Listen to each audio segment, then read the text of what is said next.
यह कहानी पूरी तरह काल्पनिक है। इसमें दिखाए गए सभी पात्र, स्थान और घटनाएं लेखक की कल्पना पर आधारित हैं। किसी जीवित या मृत व्यक्ति, संस्था, धर्म या समुदाय से इसका कोई संबंध मात्र संयोग हो सकता है। इस वीडियो का उद्देश्य केवल मनोरंजन है। कृपया इसे वास्तविकता न समझें। अगर किसी को इससे ठेस पहुंची हो, तो हमें खेद है। यह जानबूझकर नहीं किया गया है। आकाश समीर की बातों के बारे में सोच रहा था। आज काफी समय बाद उसने किसी के मुंह से हर्ष का जिक्र सुना था। उसने 7 सालों पहले हर्ष को जान से मार तो दिया था, पर शायद वो उसे अपने माता पिता के दिल से आज भी नहीं निकाल पाया था। उसने वो सब इसीलिए किया था ताकि वो हर्ष को अपने माता पिता की नज़रों में गिरा सके, लेकिन उसके उलट वो जानता था कि आज भी उसके मॉम डैड हर्ष को याद करके रोते हैं। उनकी ये हालत देखकर कभी कभी उसे लगता कि क्या उसने सही किया या नहीं। पर तभी उसे याद आता है कि जब हर्ष जिंदल फैमिली में था तब हर्ष के रहते उसकी वैल्यू उसके मॉम डैड की नज़रों में तो बिल्कुल ज़ीरो थी। घर के सबसे काबिल बेटे का टैग हर्ष के पास ही था। ज़्यादातर मौक़ों पर सारी की सारी वही लाइमलाइट और अटेंशन बटोर लेता था। अगर वो लोग उस दिन हर्ष को जान से नहीं मारते तो शायद हर्ष अब तक जिंदल ग्रुप्स का सीईओ बनकर उसे इस कंपनी से लात मारकर बाहर करवा देता। ये सब सोचते हुए आकाश की मुठियाँ आपस में कस जाती है। दूसरी तरफ अब तक अनिता और शिवी की शॉपिंग भी पूरी हो चुकी थी। उन्होंने अब तक काफ़ी सारे लहंगे और ज्वेलरी खरीद लिए थे। उनका बिल अब तक उनके घर के सारे नौकरों की 1 साल की तनख्वाह से भी ज़्यादा हो चुका था, पर इससे उन्हें कोई फ़र्क नहीं पड़ता था। पैसों की तो वैसे भी कोई कमी उनके पास नहीं थी। वो लोग इस देश के सबसे रईस परिवारों में से एक थे। वो लोग अभी पेमेंट काउंटर पर थे। अनिता काउंटर पर मौजूद लड़की से बिल बनाने के लिए कहती है, पर तो वो लड़की कहती है, मैडम अर्नव जिंदल सर ने पहले ही पे कर दिया है, आपका पेमेंट हो चुका है, आप जा सकती है। अर्नव को पहले ही पता था कि आज अनिता और शिवी शादी की शॉपिंग के लिए जाने वाले हैं। शिवी और अनिता उस लड़की की बात सुनकर मुस्कुराती है। अवनी जिंदल अनिता को छेड़ते हुए कहती है, आय हाय अनिता भाभी, मानना पड़ेगा अर्नव भाई साहब, आपको कभी कोई तकलीफ होने दे, ऐसा तो हो ही नहीं सकता। कितनी लक्की है आप, मुझे तो आपसे बहुत जलन हो रही है। इस पर शिवी, कल्याणी जिंदल और यहाँ तक कि वो काउंटर पर मौजूद लड़की भी मुंह दबाकर हंसने लगती है। अनिता प्यार से अवनी के कंधे पर चपत मारते हुए आंख दिखाते हुए उसे चुप रहने का इशारा करती है। कुछ देर बाद वो लोग अपना शॉपिंग का सारा सामना लेकर वहाँ से चले जाते हैं। कुछ देर बाद अनिता जिंदल मैंशन के अपने कमरे में थी। वो अपने कमरे की अलमारी में शिवी की शादी के लिए हुए गहने संभल कर रख रही थी। अभी वो गहने अच्छे से लॉकर में रखकर अलमारी बंद करके वहां से जाने ही वाली होती है, तभी अचानक अलमारी में मौजूद किसी चीज पर उसकी नज़र पड़ जाती है। उस चीज पर अनिता की नज़र मानो जम ही जाती है।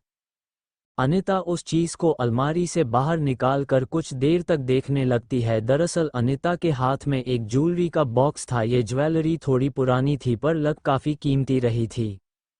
ये ज्वेलरी अनिता ने कोई 7-8 साल पहले किसी को बिना बताए ली थी। ये वही ज्वेलरी थी जो उसने हर्ष की होने वाली पत्नी के लिए ले रखी थी। उस वक्त उसने ऐसे ही अपने दिल में काफ़ी सारे अरमान सजा रखे थे। कुछ देर उस ज्वेलरी को फिर से वही वापस रख देती है। अनिता अब तक तो अपनी बेटी की शादी को लेकर काफ़ी खुश और एक्साइटेड थी, पर एक बार फिर उसका मन उदास हो गया था। उसके दिमाग में ये भी चल रहा था कि क्या अब उसे ये ज्वेलरी शिवी को दे देनी चाहिए ताकि वो इसे उसकी शादी में पहन पाए। पर वो उस ज्वेलरी को कुछ सोचते हुए वापस अलमारी में रख देती है। अनिता अपने आप से जबरदस्ती की एक मुस्कान के साथ कहती है, कोई बात नहीं हर्ष, तुम्हारी याद में मैं ये ज्वेलरी हमेशा संभाल कर अपने रखूंगी। तो क्या हुआ अगर मेरे देखे हुए सपने पूरे नहीं हो पाए? ये गहने हमेशा मुझे याद दिलाएंगे कि कभी मैंने भी अपने बेटे के लिए ये सपने देखे थे। यहाँ दूसरी तरफ जयपुर में शेखावत ग्रुप ऑफ इंडस्ट्रीज के अपने ऑफिस के मीटिंग रूम में शिशिर जी फॉरेन से आए। कुछ क्लाइंट्स से मीटिंग में बिजी थे। एक विदेशी आदमी उनके पास वाली चेयर पर बैठा लैपटॉप स्क्रीन की ओर इशारा करते हुए उन्हें कुछ समझा रहा था। वहां मौजूद सब लोग अपने सामने लगी प्रोजेक्टर स्क्रीन पर दिखाया जाने वाला प्रोजेक्ट काफी गौर से देख रहे थे। शिशिर जी भी इस वक्त पूरी तरह से काम पर फोकस थे। जब से अनन्या गई थी उन्होंने पूरी तरह से अपने आप को काम में डूबा लिया था। वो इन दिनों घर भी कम ही जाते। वो जानते थे कि घर जाते ही उन्हें अनन्या और उसके साथ बिताए पलों की याद आने लगेगी, इसीलिए वो ज्यादातर ऑफिस में ही सो जाया करते। वो इन दिनों किसी से ज्यादा बात भी नहीं करते। 3 महीने पहले जो कुछ भी हुआ उससे उनकी पूरे शहर में बहुत बेइज्जती। उन्होंने शहर के लोगों से मिलना जुलना भी अब काफी हद तक बंद कर दिया था। मीटिंग रूम में इस वक्त काफी सीरियस माहौल था। वहां मौजूद लोग काफी प्रोफेशनल थे। तभी किसी की एक तेज आवाज से उस मीटिंग रूम की शांति भंग हो जाती है। सर सर सर शिशिर सर, ये कहते हुए शिशिर जी का सेक्रेटरी किशन भागते हुए अंदर उस मीटिंग रूम में आ जाता है। वो यहाँ तक इतनी तेज भाग कर आया था कि वो ये कहते कहते हाँफने लगता है। मीटिंग रूम में मौजूद वो सारे विदेशी क्लाइंट्स किशन की इस हरकत पर उसको हैरानी से देखने लगते हैं। किशन को भी अंदाज़ा होता है कि उसने जल्दी जल्दी में एक बड़ी गलती कर दी है। वो बेबस नज़रों से शिशिर जी को देखने लगता है। शिशिर जी जिनका ध्यान लैपटॉप स्क्रीन पर था वो अब किशन को देखने लगते हैं। पहले तो उसे भी उसकी इस हरकत पर गुस्सा आया था, पर जब वो किशन का चेहरा देखते हैं तो वो समझ जाते हैं कि ज़रूर कोई अर्जेंट बात है। किशन उनके जवानी के दिनों से उनके साथ था। इतने साल साथ काम करने की वजह से वो उसे अच्छे से जानते थे। आज से पहले उसने कभी ऐसी हरकत नहीं की थी। शिशिर जी एक गहरी सांस लेते हैं। वो अपनी जगह से उठकर उन विदेशी क्लाइंट्स को देखते हुए से कहते हैं। शिशिर जी एक गहरी सांस लेते हैं। वो अपनी जगह से उठकर उन विदेशी क्लाइंट्स को देखते हुए से कहते हैं। Gentleman, I apologise, but I think there is some emergency that requires my immediate attention. I'll need to excuse myself and attend to this matter. Please, let's schedule a follow-up meeting to continue our discussion. वो सारे विदेशी clients उनकी बात सुनकर एक दूसरे को देखते हैं और बारी बारी वहां से उठकर चले जाते हैं। उन सब के वहां से जाने के बाद शिशिर जी किशन को देखते हुए गुस्से से कहते हैं। ये क्या था किशन? ये कैसी हरकत है? इतने सालों काम करने के बाद भी अब मुझे तुम्हें समझना पड़ेगा कि ऑफिस में कैसे बिहेव करना चाहिए। किशन उनकी बात को इग्नोर करते हुए कहता है, सर मैं माफ़ी चाहता हूँ पर मुझे कुछ ऐसी बात पता लगा है कि मैं उसे बताने के लिए इस मीटिंग के ख़त्म होने का इंतज़ार नहीं कर सकता था। किशन की बात सुनकर शिशिर जी उसको देखने लगते हैं। सचमुच उसके तोते उड़े हुए थे। शिशिर जी समझ जाते हैं बात कोई छोटी नहीं है। वो फौरन किशन से कहते हैं, क्या हुआ, कहीं अनन्या या समर को? नहीं नहीं सर, वो दोनों बिल्कुल ठीक है। किशन उनकी बात जल्दी से काटते हुए कहता है। तो शिशिर जी एक चैन की सांस लेते हैं। फिर शिशिर जी मीटिंग रूम से निकल जाते हैं। किशन भी उनके पीछे चलने लगता है। शिशिर जी अपन केबिन में आकर अपनी आलीशान सीईओ चेयर पर लीन होकर बैठ जाते हैं। वो अपना सर चेयर पर टिकाकर अपनी आंखें बंद करके एक गहरी सांस लेकर किशन को बिना देखे कहते हैं, तो बताओ क्या पता चला तुम्हें? किशन अपने सर पर आया पसीना साफ करते हुए उनके सामने कुछ फाइल्स रखकर अपनी बात कहने लगता है। सर आपको याद होगा आपने मुझे अनन्या बेबी और समर की शादी के बाद बताया था कि आपको समर के पास्ट के बारे में सब कुछ जानना है। उनके साथ 7 साल पहले क्या हुआ था, उनका वो हाल किसने किया था, उनका असली नाम क्या है, वो कहाँ से है, वो सब। शिशिर जी की आंखें जो अब तक बंद थी उसकी बात सुनकर एकदम से खुल जाती है। वो उसे देखते हुए सीरियस टोन में कहते हैं, हाँ तो क्या हुआ, तुम्हें पता चला? कौन है वो, कहाँ से आया है, बताओ मुझे किशन, बताओ। किशन अपना थूक निगलते हुए कहता है, सर वो समर का असली नाम है हर्ष जिंदल। हर्ष जिंदल? शिशिर जी हैरानी से ये नाम दोहराते हैं। जिंदल? इस सरनेम को सुनते ही शिशिर जी अपनी जगह से खड़े हो जाते हैं। किशन हाँ में सर मिलाते हुए उन्हें विस्तार से सब बताने लगता है। हाँ सर, हाँ जैसा हम समझ रहे थे समर कोई मामूली आदमी नहीं है। वो दिल्ली के सबसे रईस और पुश्तैनी जिंदल खानदान का बेटा है। उसका असली नाम है हर्ष अर्णव जिंदल। शिशिर जी के कानों में जैसे जैसे किशन की बात पड़ रही थी उनकी आंखें बड़ी बड़ी होते जा रही थी। उन्हें याद था कि कुछ सालों पहले उनके एक पुराने दोस्त ने उन्हें बातों बातों में जिंदल खानदान के बारे में बहुत कुछ बताया था। जिंदल फैमिली दिल्ली की एक बहुत बड़ी जॉइंट फैमिली थी जो 5 भाइयों के परिवारों से बनी है। उनका फैमिली बिजनेस देश विदेश में काफ़ी मशहूर है। उनके पास पैसों की कभी ना तो कभी कमी रही थी और ना तो कभी होगी, पर ये लोग जैसे दिखते हैं वैसी है नहीं। इस खानदान में किसी के भी साथ कुछ भी हो सकता था। जिंदल फैमिली में कोई भी किसी का सगा नहीं था। बिजनेस और प्रॉपर्टी के लिए कोई अपने सगे भाई की जान लेने से भी पीछे नहीं हटता था। इस फैमिली में प्यार सिर्फ दिखावे के लिए ही था। शिशिर जी को अब धीरे धीरे अपने फैसले पर पछतावा होने लगा था। उन्हें लगने लगता है कि कहीं उन्होंने अनन्या की शादी समर यानी हर्ष जिंदल से कराकर कोई बहुत बड़ी गलती तो नहीं कर दी। शिशिर जी ये सब सोचते हुए किशन से कहते हैं, क्या तुम्हें पूरा यकीन है कि ये इन्फॉर्मेशन सही है? किशन हाँ में सर मिलाते हुए अपनी पेंट की जेब में मौजूद एक सफ़ेद लिफाफा निकालकर शिशिर जी के सामने रखकर कहता है, आप ये फोटो देखिए सर, आपको भी यकीन हो जाएगा। शिशिर जी उसकी इस बात पर उसको एक नज़र देखते हैं, फिर वो लिफाफा उठाकर खोलने लगते हैं। न जाने क्यों वो लिफाफा खोलते खोलते शिशिर जी के हाथ कांप रहे थे। उस लिफाफे में एक फ़ोटो थी। शिशिर जी जैसे ही वो फोटो निकाल कर देखते हैं तो हैरान रह जाते हैं। उन्हें लगा जैसे ये समर की ही फोटो, पर इस फोटो में समर अपनी उम्र से कुछ बड़ा लग रहा था। इसमें समर एक बड़ी सी बिजनेस पार्टी में काफ़ी सारे विदेशी बिजनेस टाइकून्स के साथ फोटो खिंचवा रहा था और उनसे बातें कर रहा था। शिशिर जी नासमझी में किशन को देखने लगते हैं तो किशन उन्हें समझाते हुए कहता है, नहीं सर, आप धोखा मत खाइए, आप जैसा समझ रहे हैं वैसा नहीं है। ये फ़ोटो समर की नहीं, उसके पापा और जिंदल फैमिली के हेड मिस्टर अर्नव जिंदल की है। शिशिर जी किशन की बात सुनकर उस फोटो फिर से देखने लगते हैं। हाँ, उस फोटो में मौजूद शख्स 26-27 का नहीं बल्कि 55-50 साल का लग रहा था। ये अर्नव की 2 साल पहले की तस्वीर थी जब वो ऑस्ट्रेलिया में एक बिजनेस मीटिंग अटेंड कर रहे थे।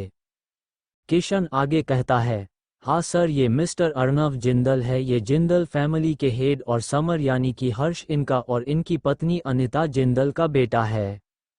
अर्नव जिंदल ये नाम एक बड़े बिजनेसमैन होने की वजह से शिशिर जी ने भी काफ़ी सुना था। अर्नव बिजनेस वर्ल्ड में अपने एथिक्स और स्मार्ट बिजनेस टैक्टिक्स के लिए काफ़ी जाने जाते। शिशिर जी कभी उनसे मिले तो नहीं थे, पर अर्नव के नाम के चर्चे उन्होंने बहुत सुने थे।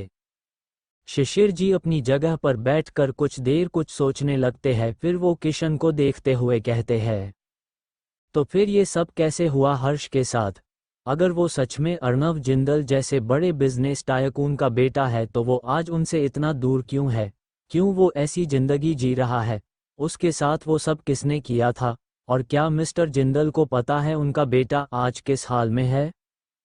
किशन एक फाइल शिशिर जी के टेबल पर रखते हुए कहता है, सर यही तो नहीं पता उसके साथ आखिर वो सब किसने किया। मुझे जितना पता लगा है उस हिसाब से 7 साल पहले समर जिंदल फैमिली के साथ हर्ष बनकर रहा करता था। वो उस घर का सबसे काबिल बेटा था। उस वक्त उसकी उम्र भी बहुत कम थी, पर इतनी कम उम्र में भी उसने काफ़ी कुछ अचीव कर लिया था। जहां तक मुझे पता चला है उस वक्त हर्ष ने अपनी पढ़ाई के साथ साथ अपना फैमिली बिजनेस भी ज्वाइन कर लिया था। मैंने तो ये भी सुना है कि हर्ष की बिजनेस स्ट्रेटजी और आइडियाज़ इतने अच्छे थे कि उसके पापा अर्नव जिंदल ने उसे 21 की उम्र में ही जिंदल ग्रुप्स का वाइस प्रेसिडेंट बना दिया था।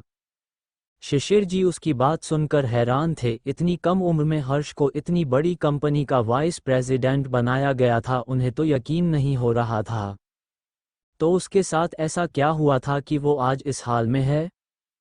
किशन उनकी बात समझते हुए कहता है, सर हर्ष के बड़े चाचा नीतीश जिंदल का एक बेटा है समीर जिंदल। 7 साल पहले एक रात को उसकी पत्नी कामिनी जिंदल ने हर्ष पर उसके साथ ज़बरदस्ती की कोशिश करने का इल्ज़ाम लगाया था। What? Are you out of your mind? Shishir ji की हैरानी का इस बार कोई ठिकाना नहीं रहता। ये उनके लिए अब तक का सबसे बड़ा शौक था, ज़बरदस्ती का इल्ज़ाम, वो भी समर पर। इतने वक्त में उन्होंने समर को काफ़ी अच्छे से जान लिया था। जहां तक उन्हें पता था समर कोई ऐसी हरकत बिल्कुल भी नहीं कर सकता। हाँ सर, ये सच है, किशन अपनी बात दोहराते हुए कहता है। फिर आगे क्या हुआ? उसकी ये हालत कैसे हुई? सर फिर अगले दिन जिंदल मैंशन में काफ़ी हंगामा हुआ था और बात तो यहाँ तक पहुँच गई थी कि जिंदल मैंशन में पुलिस तक आ गई थी और पुलिस हर्ष यानी समर को अरेस्ट करके ले गई। किशन अपनी बात कहते कहते रुक जाता है तो शिशिर जी किशन को उसकी बात जारी रखने का इशारा करते हैं। हर्ष की मां अनिता जिंदल ने खुद पुलिस को उसे अरेस्ट करके ले जाने को कहा था। फिर पुलिस ने हर्ष को 4 दिनों तक कस्टडी में रखा था। फिर 4 दिन बाद एक सुबह पुलिस जिंदल मैंशन में वापस आई और हर्ष के पापा अर्णव को बताया कि उनके बेटे हर्ष ने कल रात पुलिस स्टेशन से भागने की कोशिश की थी। वो उनके एक ऑफिसर की कार लेकर पुलिस स्टेशन से फरार हो गया था। पुलिस ने उसका पीछा करने की कोशिश की थी पर तेज बारिश की वजह से उसकी गाड़ी आउट ऑफ कंट्रोल होकर नदी में जा गिरी। शिशिर जी को अब कुछ कुछ समझ में आ रहा था, किशन आगे कहता है।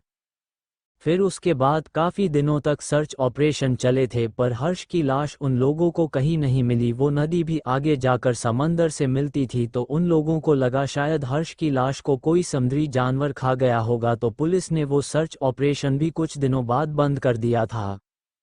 फिर किशन एक फीकी मुस्कान के साथ कहता है, सर आप यकीन नहीं करोगे, जिंदल फैमिली को अपनी रेपुटेशन इतनी प्यारी थी कि उन्होंने तो लोगों के सामने ये मानने से भी इनकार कर दिया था कि हर्ष जिंदल नाम का भी कोई इंसान उनके खानदान का कभी हिस्सा भी था। सीधे तौर पर कहूँ तो उन्होंने उसे अपने खानदान डिसोवन कर दिया था ताकि उनकी रेपुटेशन बची रहे। What really? शिशिर जी के मुंह से हैरानी से निकल जाता है। उन्हें यकीन नहीं हो रहा था कि कोई अपने घर के बेटे के साथ ऐसा कैसे कर सकता है। हाँ सर, हर्ष के पापा अर्णव जिंदल पर जिंदल फैमिली के लोगों ने दबाव डालना शुरू कर दिया कि वो हर्ष को अपना बेटा मानने से ही इनकार कर दे और इस केस की इन्वेस्टिगेशन बंद करवा दे। फिर आखिरकार उन्हें भी उन लोगों की बात माननी पड़ी और जिंदल फैमिली के पावर से ये केस वही किसी कोने में दब कर रह गया था और किसी को इतने सालों में भी पता नहीं है कि उस रात आखिर हुआ क्या था। शिशिर जी ने अब तक किशन की सारी बातें सुनी। वो एक गहरी सांस लेकर किशन को शक भरी नजरों से देखते हुए कहते हैं, तो फिर तुम्हें ये इतनी टॉप सीक्रेट इन्फॉर्मेशन कैसे मिली? सर वो मेरा एक दोस्त दिल्ली पुलिस में डीएसपी है, उसकी अभी नई ज्वाइनिंग हुई है। मैंने जब उसे समर के बारे में बताया तो ना जाने कहाँ से पुरानी फाइलें खोदकर उसने ये जानकारी दी। शिशिर हाँ में सर मिलाते हैं। कुछ देर दोनों चुप रहते हैं। शिशिर जी कहते हैं, तो क्या जिंदल फैमिली और हर्ष के माता पिता को अभी पता है कि उनका बेटा हर्ष जिंदल असल में आज भी जिंदा है? नहीं सर, नो चांस। हर्ष का इतना खतरनाक एक्सीडेंट हुआ था और उसकी गाड़ी भी इतनी बुरी हालत में मिली थी कि उन लोगों ने सोचा भी नहीं होगा कि हर्ष आज भी जिंदा है। वो लोग तो उसे आज भी मरा हुआ समझ रहे होंगे।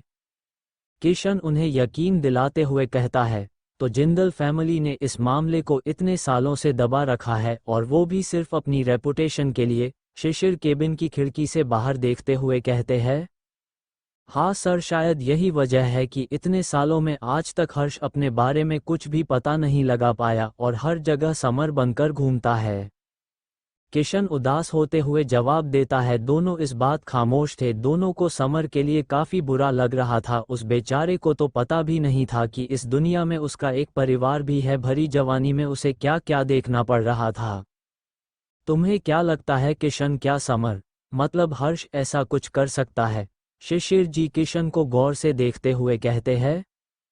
किशन समझ जाता है शिशिर जी क्या कह रहे हैं। वो जल्दी से कहता है, नो सर नो, वो इतने वक्त से हमारे साथ था। आपने देखा नहीं लड़कियां कैसे उसके आगे पीछे घूमती और उससे दोस्ती करने का बहाना ढूंढती, पर वो किसी को भी मुंह नहीं लगाता। वो इतना हैंडसम है कि उसे तो कोई भी लड़की मिल जाती। फिर उसे अपनी भाभी के साथ जबरदस्ती करने की क्या जरूरत पड़ गई? उसे जरूर जिंदल फैमिली में से किसी ने एक साजिश के तहत फंसाया होगा सर। जरूर वहां पर लोग उसकी तरक्की देखकर उससे जलते होंगे। और तुम इतने यकीन के साथ ऐसा कैसे कह सकते हो? शिशिर जी अपनी आईब्रोज उचकाकर कहते हैं। किशन बड़े ही कॉन्फिडेंस से कहता है, क्योंकि सर मैंने समर की भाभी कामिनी जिंदल जिसने उस पर जबरदस्ती का इल्ज़ाम लगाया था उसकी भी सारी इन्फॉर्मेशन निकाल ली है। सर आपको यकीन नहीं होगा पर यह लड़की बिल्कुल भी ठीक नहीं है। इसके शादी से पहले मल्टीपल अफेयर्स रहे थे। दोस्तों के साथ पब जाकर ड्रिंक्स करना और कई दिनों तक घर से गायब रहना तो इसका रोज का काम था। सर आखिर समर जैसा इंसान इसे क्यों ही मुंह लगाएगा? शिशिर इस पर कुछ नहीं कहते पर कुछ देर कुछ और सोचने के बाद कहते हैं, नहीं किशन, हम जितना समझ रहे हैं ये बात उतनी सिंपल नहीं है। फिर वो किशन को एक वार्निंग लुक देते हुए कहते हैं, एक बात का तुम ध्यान रखना, ये बात इस केबिन से बाहर नहीं जानी चाहिए और यहाँ तक कि तुम समर को भी इस बारे में कुछ नहीं बताओगे। किशन को ये सुनकर काफी अजीब लगता है पर वो कुछ नहीं कह पाता और बस हाँ में अपना सर मिला देता है। शिशिर जी को समझ में आ गया था कि किशन क्या सोच रहा है तो वो कहते हैं, उसकी याददाश्त वापस आने पर तुम खुद उसे बता देना कि उसके जाने के बाद उसकी जिंदल फैमिली ने उसके पीठ पीछे क्या क्या किया था। अगर हम उसे ज़बरदस्ती याद दिलाने की कोशिश करेंगे तो हो सकता है उसकी जान को खतरा हो। किशन उनकी बात समझ जाता है, वो बस जी सर जवाब देता है। शिशिर जी आगे कहते हैं, और हाँ अब मेरी बात ध्यान से सुनो, तुम उस इंस्पेक्टर जिसने उस वक्त हर्ष का केस हैंडल किया था उसकी सारी इन्फॉर्मेशन निकलवाओ और पता लगाओ वो आज के वक्त कहाँ मिलेगा, और जब उसका ठिकाना मिल जाए तब उसे हमारे आदमियों को कहकर उठवा लो और जयपुर ले आओ। हमें अब खुद पता लगवाना पड़ेगा कि आखिर उस रात क्या हुआ था, और ये सब अब हमें वही इंस्पेक्टर बता सकता है कि हर्ष की याददाश्त गई कैसे और इन सब में कौन कौन मिला हुआ था। किशन उनकी बात सुनकर हाँ में सर मिलाते हुए अपनी जेब से फ़ोन निकालकर किसी से बात करते हुए वहाँ से चला जाता है। रात का वक्त पुणे सनशाइन अपार्टमेंट में रात के खाने के बाद समर और अनन्या सोने के लिए तैयार थे। रात के तकरीबन 11 बज गए थे। समर अनन्या बेड पर लेटे थे। समर अपने फ़ोन पर कुछ कर रहा था। अनन्या भी उसके बगल में लेटी चोर नज़रों से उसे ही देख रही थी। अनन्या को देखकर लग रहा था वो कुछ कहना चाहती है पर शायद वो समर के सामने वो बात कहने की हिम्मत नहीं जुटा पा रही है। शायद वो समर से कुछ ऐसा कहने वाली थी जिससे उसे गुस्सा भी आ सकता था। आखिर काफी देर तक अपने अंदर काफी हिम्मत इकट्ठा करने के बाद अनन्या हिचकिचाते हुए धीमी आवाज में समर को उसका नाम लेकर पुकारती है। समर। समर अपना नाम सुनकर बिना नजरे फोन से हटाए बस हम में जवाब देता है। अनन्या ने जब देखा कि समर का ध्यान उसकी बात पर नहीं है तो उसकी हिम्मत और बढ़ जाती है। वो अपने दुपट्टे से खेलते हुए टेढ़ी नजरों से समर को देखते हुए थोड़ा हिचकिचा हुए कहती है, समर वो मैं क्या कह रही थी कि हम। अनन्या अपना थूक निगल कर बड़ी मुश्किल से और काफी धीमी आवाज में कहती है, हम बच्चा कर ले क्या। समर ने उसकी बात सुनी पर उसका सारा ध्यान उसके फ़ोन में था जिसकी वजह से पहले तो वो उसकी बात पर ध्यान ना देते हुए बस हम में सर मिलाता है पर जैसे ही समर को समझ में आता है को अनन्या ने अभी क्या कहा उसकी गहरी काली आंखें बड़ी बड़ी हो जाती है। उसकी नज़रें तुरंत ही अनन्या की तरफ मुड़ जाती है जो अपने दुपट्टे से अपना चेहरा ढांके उसे ही बड़ी उम्मीद से देख रही थी। समर को तो लगता है शायद उसने कुछ गलत सुना था वो अनन्या, इसलिए वो अपने आप को शांत रखते हुए कहता है, क्या कहा तुमने अनन्या, मैंने शायद ठीक से सुना नहीं, क्या तुम फिर से कह सकती हो। अनन्या मन ही मन अपना माथा पीट लेती है। उसने इतनी हिम्मत जुटाकर वो बात कही थी और समर ने सुना भी नहीं। वो एक गहरी सांस लेती है और अपने आप को एक बार फिर वो बात कहने के लिए तैयार करने लगती है। मैं कह रही थी कि हमारी शादी को अब अच्छा खासा वक्त हो चुका है और हम अब एक दूसरे को अच्छे से जानते और समझते भी हैं, तो क्या हम बच्चा कर ले। अनन्या ये कहते हुए अपनी आंखें कस के बंद करके बिना समर की तरफ देखे कहती है। समर जो बेड पर लेटा था वो तुरंत ही उसकी बात सुनकर बेड पर उठकर बैठ जाता है। व्हाट, बच्चा। अनन्या भी उसकी ऐसी आवाज़ सुनकर थोड़ा डर जाती है। वो जैसे तैसे हिम्मत करके अपने आंखें खोलकर समर को एक नज़र देखती है जो हैरानी भरी नज़रों से उसे ही देख रहा था। वो तुरंत ही उससे नज़रें फेर भी लेती है। वो जानती थी कि उसने जो बात कही थी उसको सुनकर समर का रिएक्शन कुछ ऐसा ही होने वाला है। अनन्या भी समर की तरह अपनी जगह से उठकर बैठ जाती है। उसने अपने दुपट्टे का एक सिरा कस के पकड़ रखा था। अनन्या अपनी नज़रें झुकाए बिना समर की आंखों में देखे अटकती हुई आवाज़ में कहती है, देखिए समर प्लीज़ गलत मत समझिए, अब आप तो दिन भर घर के बाहर रहते हैं और मैं अकेली इस फ्लैट में बोर हो जाती हूँ और आपको पता है मुझे बच्चे कितने पसंद है, और अगर हमारा अपना बच्चा होगा तो इससे अच्छी और क्या बात होगी। वैसे भी अब हमें हमारे फ्यूचर के बारे में सोचना होगा, आखिरकार आज नहीं तो कल हमें इस बारे में सोचना तो होगा ही ना। समर उसकी बात अच्छे से समझ सकता था। हाँ, वो भी उसकी हालत समझ सकता था। पूरा पूरा दिन इस फ्लैट में ऐसे अकेले रहना कोई आसान काम तो नहीं है, पर इसका मतलब ये तो नहीं था कि इससे छुटकारा पाने के लिए अनन्या प्रेग्नेंट ही हो जाए। समर इस बार काफ़ी शांत और धीमी आवाज़ में अनन्या से कहता है, हाँ अनन्या, मैं समझता हूँ तुम्हारी बात को और मानता भी हूँ। हाँ, मुझे पता है ये सब तुम्हारे लिए आसान नहीं है, पर इसका मतलब ये नहीं कि हम हमारी लाइफ का इतना बड़ा फैसला ऐसे इतनी जल्दबाजी में ले ले। बच्चा करना कोई छोटी बात तो नहीं होती ना। पेरेंट्स बनना बहुत जिम्मेदारी का काम होता है अनन्या। समर अनन्या के कंधे पर हाथ रखकर इस बार पहले से भी ज्यादा नर्म लहजे में कहता है, तुम मुझे गलत मत समझो, पर शायद ये वक्त सही नहीं है अभी इन सब के लिए।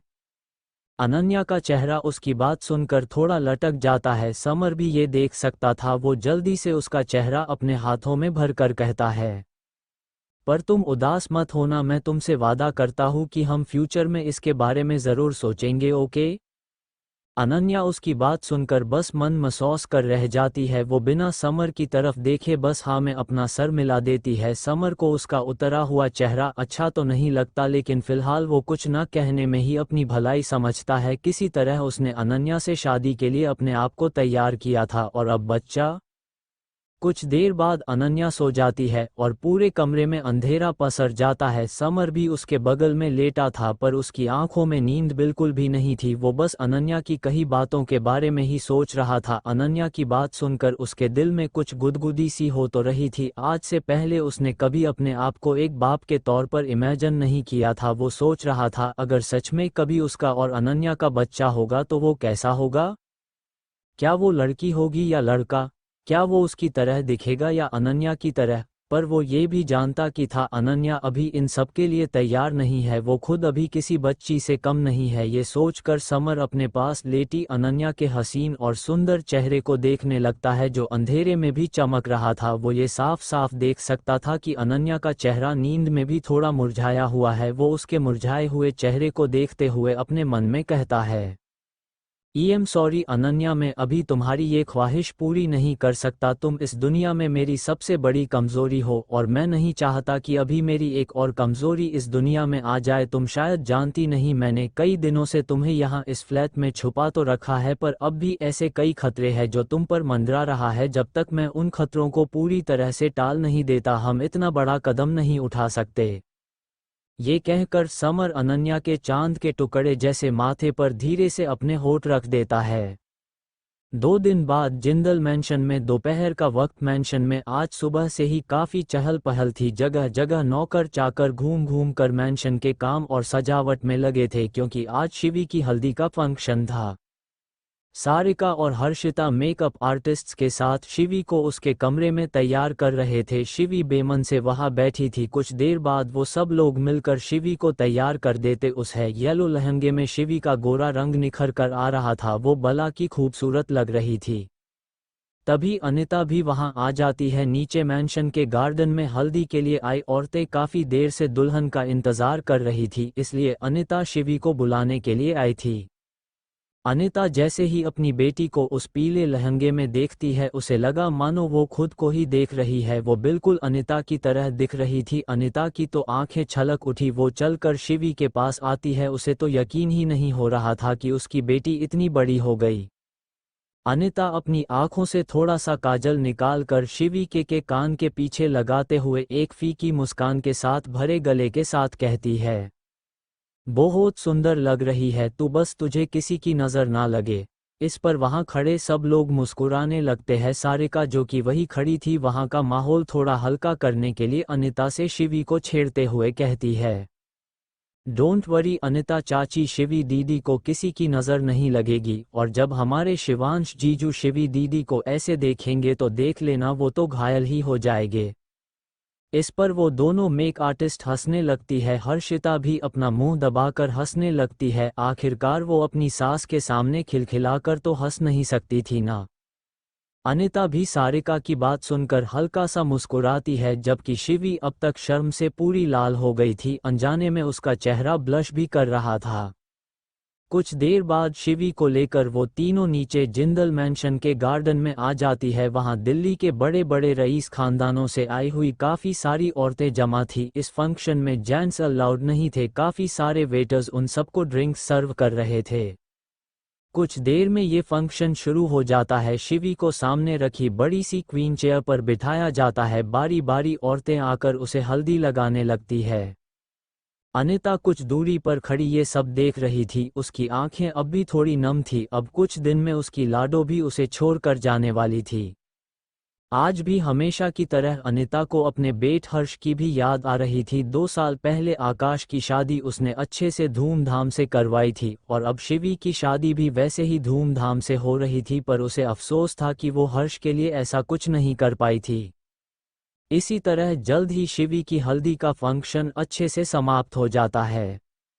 रात का वक्त जिंदल मैंशन में सभी लोग अपने अपने रूम में पैकिंग कर रहे थे। कल ये लोग शिवी की शादी के लिए मुंबई जो निकलने वाले थे। अनिता भी अपने रूम में अपने और अर्णव के कपड़े पैक कर रही थी। उसकी आंखों में इस वक्त एक अलग ही चमक थी। अपनी बेटी की शादी के लिए वो काफ़ी एक्साइटेड थी। तभी पीछे पीछे से कोई आकर अनिता को अपनी मजबूत बाहों में जकड़ लेता है। अचानक हुई इस हरकत पर पहले तो अनिता चौंक जाती है, पर इस स्पर्श को वो अच्छे से जानती थी तो वो पीछे मुड़कर देखना भी जरूरी नहीं समझती। अर्णव कहते हैं, तो अनिता जी हो गई जाने की सारी तैयारी?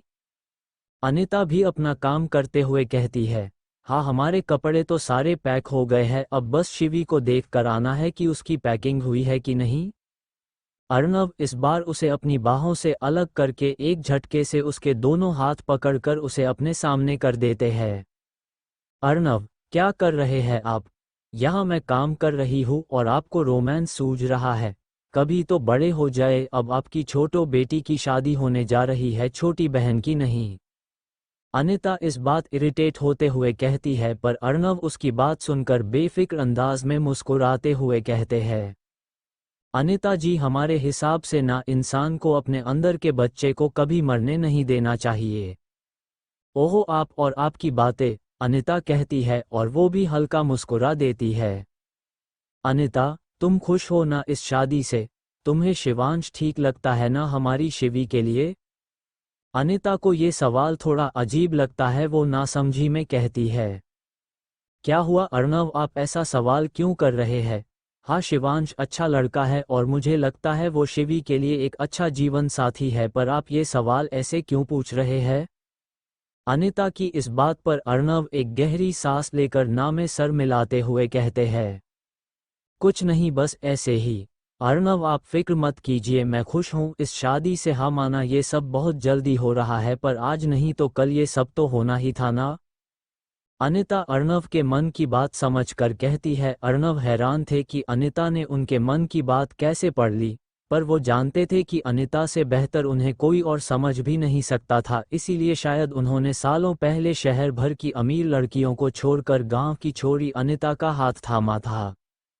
कुछ देर तक अर्णव और अनिता एक दूसरे की आंखों में प्यार से देखने लगते हैं। अचानक अनिता को कुछ याद आता है। वो अपने सर पर हल्की सी चपत लगाते हुए कहती है, अरे देखिए ना, मैं तो भूल ही गई। अनिता अपने आप को अर्णव से छुड़ाते हुए कहती है, शिवी की पैकिंग हुई या नहीं मैं तो भूल ही गई। आप भी ना अर्णव, हमेशा ऐसे ही करते हो। ये कहते हुए वो जल्दी से कमरे से निकल जाती है। अर्णव मुस्कुराते हुए उसे जाते हुए देख रहे थे। शिवी के कमरे में शिवी बेड पर आराम से लेटी अपने फ़ोन में आज के हल्दी के फंक्शन के फोटोज देख रही थी। उसमें कुछ फोटोज अनिता की भी थी जो बड़ी खुश लग रही थी। अपनी माँ को इतना खुश देखकर शिवी बस मुस्कुरा देती है। उसे पता नहीं था उसका एक फैसला उसकी माँ को इतनी खुशी भी दे सकता है। वही कमरे में मौजूद सारिका जो हर्षिता के साथ अनिता के कहने पर शिवी के कपड़े पैक करने के लिए आई थी, कपड़े सूटकेस में डालते हुए चिढ़ते हुए शिवी से कहती, ओफो शिवी दीदी कितने कपड़े हैं आपके, हम तो थक गए इन्हें पैक करते करते। हर्षिता उसकी बात सुनकर आंख दिखाते हुए उसे चुप रहने का इशारा करती है, जबकि शिवी उसकी बात सुनकर कुछ नहीं कहती। तभी कमरे में अनिता आ जाती। अनिता देखती है सारिका और हर्षिता अब तक शिवी के कपड़े पैक ही कर रही थी।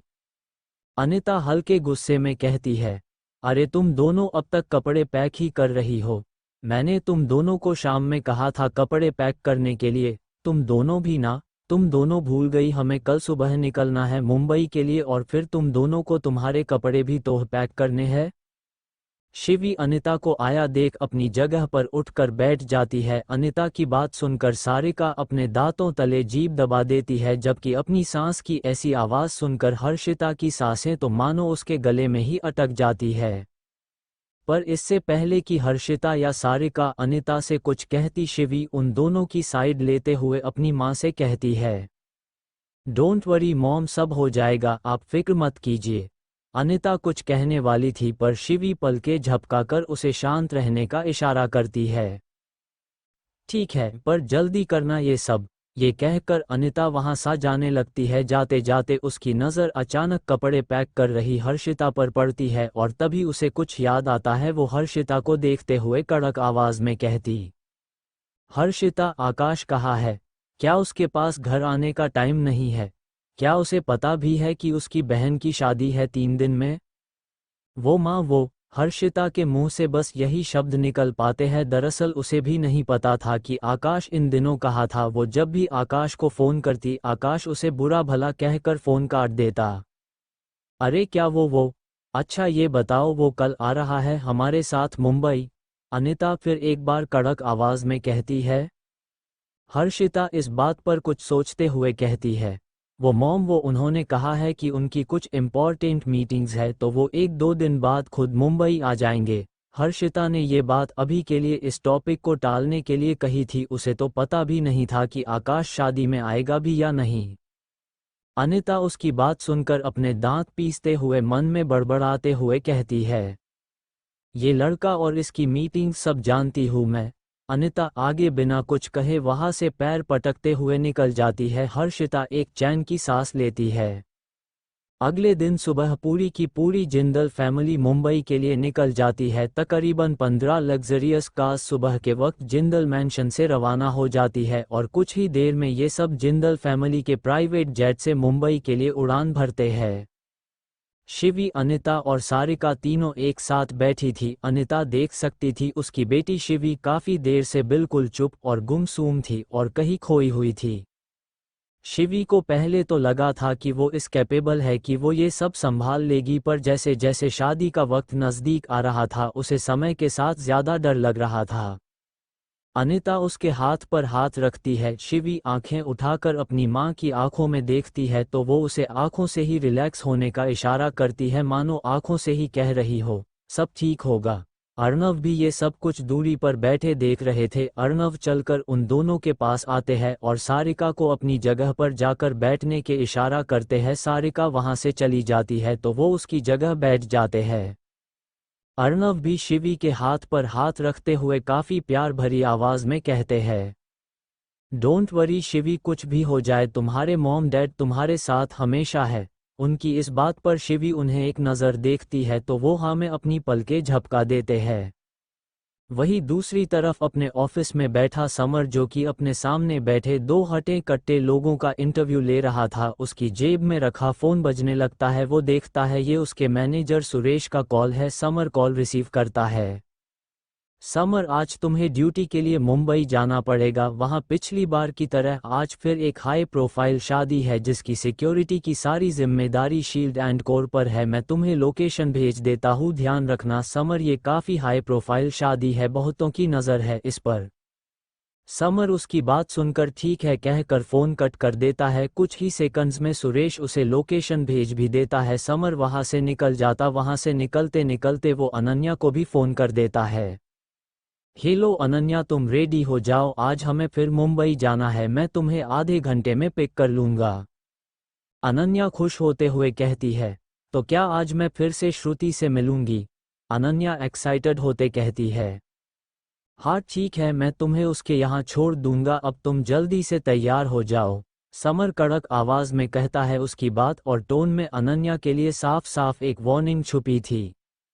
जल्दी तैयार होना, मुझे देरी पसंद नहीं है, क्योंकि अनन्या कभी कभी तैयार होने के लिए काफ़ी टाइम लेती। अनन्या भी उसकी ये वार्निंग अच्छे से समझती थी। वो कटे हुए फ़ोन को देखते हुए बुरा सा मुंह बनाते हुए कहती है, खड़ूस। वहीं दूसरी तरफ जयपुर में एक अंधेरे कमरे में एक 30-35 साल का लंबा सा आदमी कुर्सी से बंधा था। उसकी हालत देखकर ऐसा लग रहा था कि उसे काफी मार पड़ी है। उसके कपड़े भी कुछ कुछ जगह फटे हुए थे। कहाँ लेकर आ गए हो तुम लोग मुझे? देखो तुम लोग ये ठीक नहीं कर रहे हो। तुम लोग जानते नहीं मैं कौन हूँ। तुम सबको जेल की दवा खिला सकता हूँ। इंस्पेक्टर अजय शर्मा नाम है मेरा। अजय झल्लाते हुए अपने सामने मौजूद दो काले कपड़े पहने तगड़े से मजबूत बॉडीगार्ड से गुस्से में कहता है, पर उन दोनों के कानों पर उसकी बात सुनकर एक जू तक नहीं रेंगती। वो वहां वैसे ही बुद्ध बने खड़े रहते हैं। तभी उस कमरे का दरवाज़ा एक झटके से खुल जाता है। अजय की आंखें अचानक आए इस तेज रोशनी की वजह से अपने आप बंद हो जाती है। कुछ देर बाद अजय जब धीरे धीरे अपनी आंखें खोलकर देखता है तो उसकी सांसें ही उसके गले में अटक जाती है। 4 से 5 और हटे कट्टे बॉडीगार्ड्स वहां आ गए थे, पर इस बार उनके साथ 2 अधेड़ उम्र के लोग और भी थे। वो बॉडीगार्ड्स दिखने में ही इतने खतरनाक थे कि उन्हें देखते ही अजय के सर से पसीने की बूंदें बहने लगती है। तभी उनमें से एक बॉडीगार्ड इज्जत से अपना सर झुकाकर एक चेयर लेकर अजय के सामने रख देता है। तभी उन 2 अधेड़ उम्र के आदमियों में से एक आदमी आकर उस चेयर पर आराम से बैठ जाता है। अजय देखता है उसके सामने तकरीबन एक 60 साल का आदमी बैठा है, पर कमरे में अंधेरा होने की वजह से उसे उस आदमी का चेहरा बिल्कुल भी ठीक से दिखाई नहीं दे रहा था। फिर भी अजय उस आदमी का ऑरा साफ साफ महसूस कर सकता था, जो काफी सर्द और दमदार था, जो उसे अंदर तक कांपने के लिए मजबूर कर रहा था। अजय अपना डर छिपाने की कोशिश करते हुए अटकती आवाज में कहता है, कौन कौन हो तुम लोग? और मुझे यहाँ क्यों लेकर आए हो? तुम जानते नहीं मैं कौन हूँ। देखो मुझे चुपचाप यहाँ से जाने दो। मैं किसी से कुछ नहीं कहूँगा। शिशिर जी जो अजय के सामने बैठे थे, उसकी बात सुनकर उनके चेहरे पर एक हल्की सी टेढ़ी मुस्कान आ जाती है। वो अपनी रौबदार आवाज में कहते, मैं अच्छे से जानता हूँ तुम कौन हो, पर शायद तुम ये नहीं जानते कि मैं कौन हूँ, वरना कभी भी ये कहने की हिम्मत नहीं करते। अपने सामने मौजूद आदमी की इतनी खतरनाक आवाज़ सुनकर अजय अंदर तक हिल जाता है। वो समझ जाता है जिसने उसे किडनैप किया है वो कोई मामूली आदमी नहीं है। फिर भी अजय हिम्मत कहकर उस आदमी से कहता है, क्या क्या चाहिए तुम्हें, बताते क्यों नहीं? शिशिर जी उसकी बात सुनकर एक गहरी सांस लेते हैं। वो अपनी नज़रें अजय से हटाकर अपना सर कुर्सी पर टिकाए सामने जल रहे बल्ब की तरफ देखते हुए कहते हैं, हर्ष जिंदल। हर्ष जिंदल ये नाम सुनते ही अजय की आंखों के सामने सालों पुरानी वो यादें तैरने लगती। वो इस नाम को कभी भूल नहीं सकता था। आज उसके बैंक अकाउंट में जो लाखों रुपए पड़े हैं, उसका एकमात्र मुख्य कारण हर्ष ही तो है। हर्ष जिंदल का कौन हर्ष? मैं नहीं जानता किसी हर्ष जिंदल को। कुछ सोचकर अजय हर्ष को पहचानने से साफ इनकार कर देता है। वो जानता था कि अगर ये राज बाहर आ गया तो वो जिंदा नहीं बचेगा। उसकी ये बात सुनकर शिशिर जी कड़क आवाज में कहते हैं, वही हर्ष जिंदल जिसको तुमने 7 साल पहले अरेस्ट किया था, बिलेनियर अर्णव जिंदल का बेटा जिसको तुमने धोखे से मार दिया था।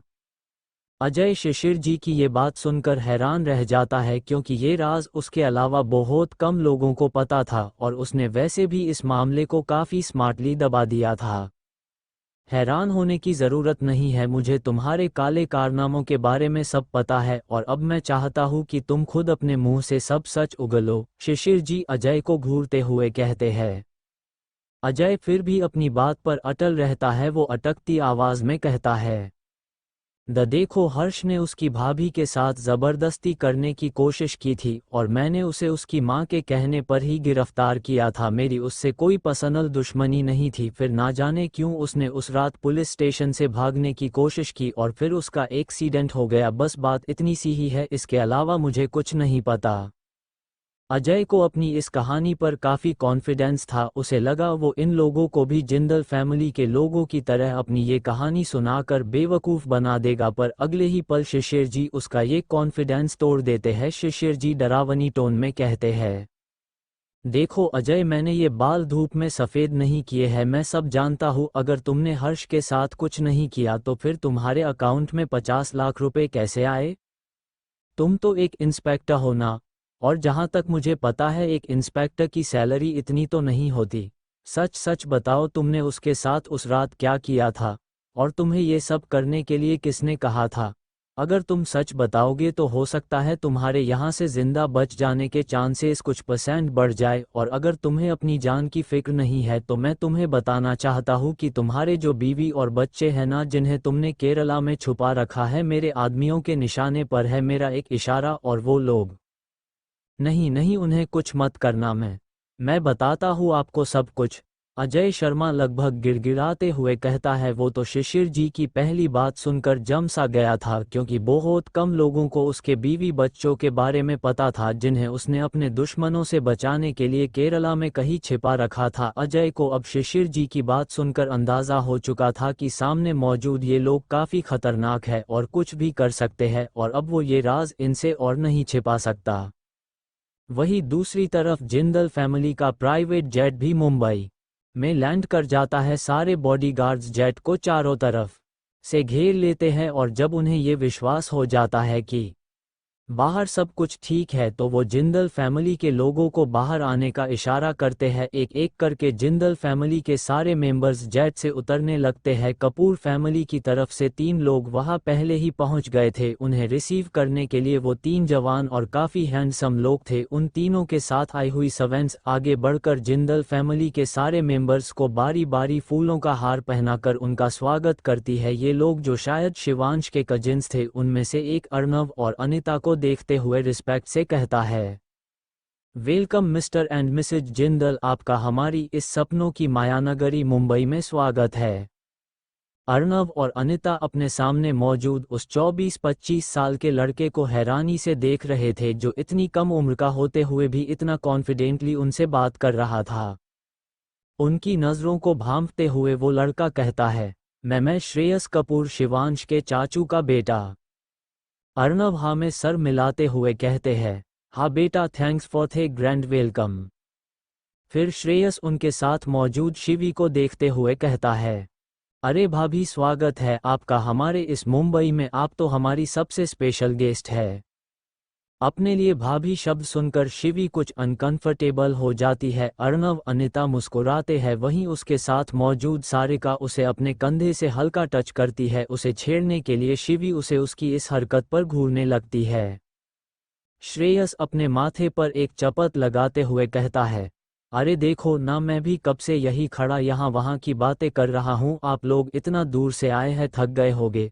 आप लोग मेरे साथ चलिए, हम होटल चलते हैं, आप लोग आराम कीजिए, क्योंकि फिर शादी के फंक्शंस भी तो अटेंड करने हैं आपको।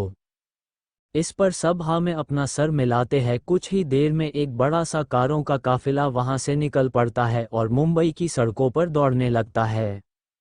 देखने वाले लोग अपने काम छोड़कर इस काफिले को देखते रहते हैं, क्योंकि इन महंगी महंगी शानदार गाड़ियों को दूर से ही देखकर लग रहा था कि अंदर जो लोग बैठे हैं वो किसी बड़े और पावरफुल खानदान के लोग हैं। अनिता, जो कि अर्नव के साथ एक गाड़ी में बैठी थी, एक अंगड़ाई लेकर खिड़की के बाहर मौजूद मुंबई शहर की बड़ी बड़ी इमारतों और बड़े बड़े होल्डिंग्स जिस पर बॉलीवुड एक्टर्स की तस्वीरें लगी थी, इन सबको गौर से देख रही थी। शायद वो आज काफ़ी सालों बाद मुंबई आई थी। कुछ वक्त तक इनका काफिला चलता रहता है। चलते चलते अचानक अनिता की नज़र एक बड़े से मंदिर पर पड़ती है, जहां काफ़ी भीड़ थी। अनिता अर्नव की तरफ देखते हुए कहती है, अर्नव, हम रुक जाए क्या? मुझे दर्शन करने हैं। अर्नव देखते हैं अनिता काफ़ी उम्मीद से उन्हें ही देख रही है, पर वो कुछ कहते नहीं है। वो ऐसे रिएक्ट करते हैं जैसे उन्होंने कुछ सुना ही ना हो। प्लीज़ ना अर्नव, अनिता क्यूट सी शक्ल बनाते हुए कहती है। इस बार अर्नव भी मना नहीं कर पाते। उनकी अर्नव ड्राइवर को गाड़ी रोकने के लिए कहते हैं। उनकी गाड़ी सबसे आगे चल रही थी, इसलिए पीछे आ रही दूसरी गाड़ियों भी एक एक करके रुक जाती है। सब बाहर निकल जाते हैं तो देखते हैं उनकी गाड़ियां एक बड़े से पुश्तैनी मंदिर के बाहर रुकी है। वरुण जिंदल, जो अर्नव और अनिता के पीछे वाली गाड़ी में थे, गाड़ी से उतरकर उस मंदिर को देखते हुए अर्नव से कहते हैं, क्या हुआ भाई साहब, आपने गाड़ियां क्यों रुकवा दी? अर्नव कुछ नहीं कहते, वो इशारे से जिंदल फैमिली के सारे मेंबर्स को गाड़ी से उतरकर एक जगह इकट्ठा होने का इशारा करते हैं। उनके इशारे पर कुछ ही सेकंड्स में पूरी जिंदल फैमिली एक जगह इकट्ठा हो भी जाती है। अर्नव सबसे बुलंद आवाज में कहते हैं, मैंने सोचा अब हम अच्छे काम के लिए जा ही रहे हैं तो क्यों ना मातारानी के दर्शन करके जाए। इस पर सब लोग हाँ में सर मिलाते हैं।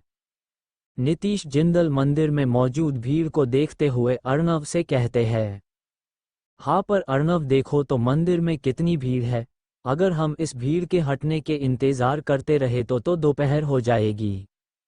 अर्णव भी उनकी बात सुनकर एक नज़र मंदिर को देखते जहां सचमुच इस वक्त काफी भीड़ थी। अर्णव एक गहरी सांस लेकर अपने असिस्टेंट जतिन को, जो वही खड़ा था, उसे अपने पास बुलाकर उसके कान में कुछ कहते हैं।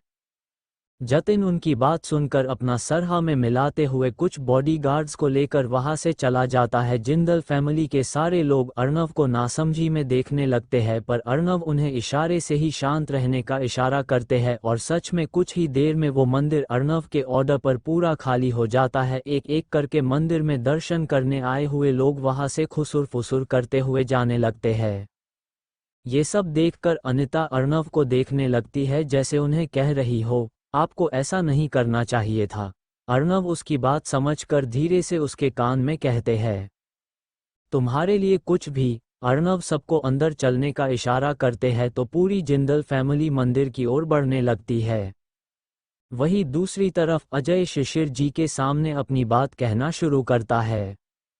वो हर्ष की भाभी कामिनी ने उस पर जो इल्ज़ाम लगाया था वो एकदम झूठा था, वो सिर्फ एक प्लान का हिस्सा था।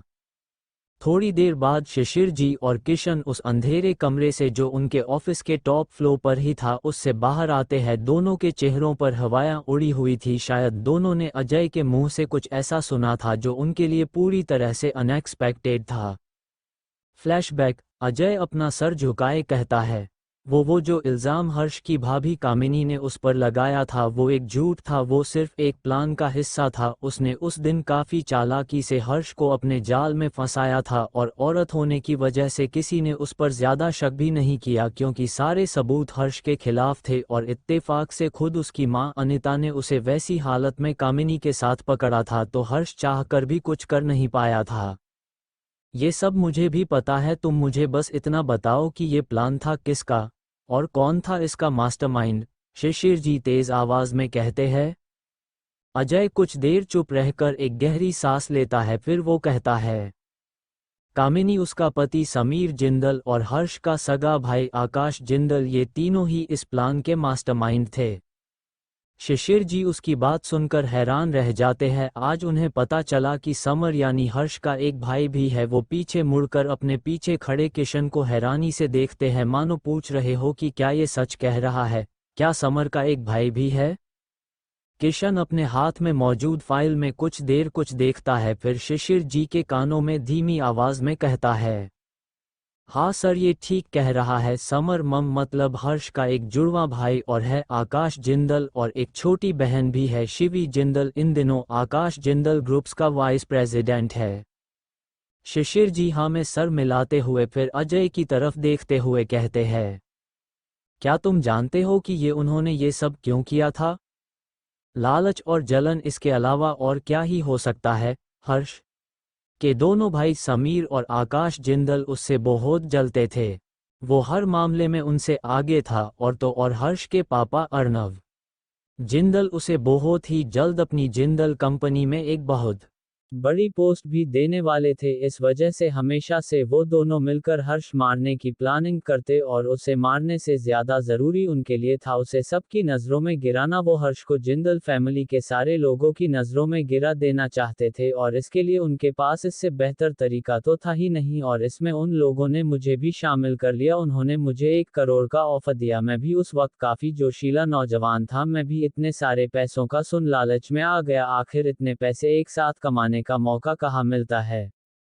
लालच की पट्टी मेरी आंखों पर ऐसी लगी कि मैं सही और गलत के बीच का फर्क ही भूल गया। मुझे उन्होंने अपने प्लान के बारे में पहले ही बता दिया था। मुझे पहले से ही पता था मुझे कब क्या करना था। शिशिर जी और किशन दोनों को कोई खास हैरानी नहीं हुई उसकी बात सुनकर, क्योंकि इसका अंदाज़ा तो उन्होंने पहले ही लगा लिया था। शिशिर जी कहते हैं, फिर हर्ष के मरने की क्या कहानी है? वो अचानक गायब कैसे हुआ? कैसे मरा वो? क्या किया था तुम लोगों ने उसके साथ? अजय उनकी बात सुनकर उस रात की यादों में खो जाता है। 4 दिन तक हर्ष हमारी कस्टडी में था। प्लान के हिसाब से 4 दिनों तक मैंने अपने कांस्टेबल्स से कहकर ने उसका खाना पीना भी बंद करवा दिया था। उसे सिर्फ दिन में 1-2 बार पानी दिया जाता ताकि वो कहीं वही उस जेल में अपना दम ना तोड़ दे। वो भी हमसे कुछ नहीं कहता और बस चुपचाप वहाँ उस इंटरोगेशन रूम में बैठा रहता, जिससे वो पहले से ही काफ़ी कमज़ोर हो गया था।